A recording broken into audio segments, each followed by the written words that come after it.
qo'shiqchi bo'lmoqchi bo'lgandir yoki bo'lmasa o'qituvchi bo'lmoqchi bo'lgandirda yoki bo'lmasa qaysi sohada pul ko'p bo'lsa sen mana shu sohani egallashing kerak, mana shu sohada pul ko'p deb turib bolani qiziqishlarini ko'p kuzatamanda, ana shu klientlarimda ham bolani qiziqishlarini отказ qilib tashlaydidagin o'zi xohlagan ota-onani egosi qoniqadigan, mana jamiyatda meni bolam obro'li, mana shu anaqaga kirdi, mana shu maqtanish uchun, egosi ichidagi qondirish uchun bolani qiziqishlarini, bolaning butun hayotini, taqdirini qurbon qiladi o'zining egosiga.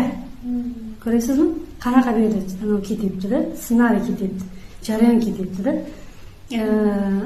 Siz shunaqa bo'lingki, siz kelajakda shunaqa ota-ona bo'lingki, siz egoingizni siz boshqara oladigan darajada bo'lish kerak. Bizni egomiz yuqoriga chiqib, boshqalarni unga qul qilishga majbur qilish kerak emas.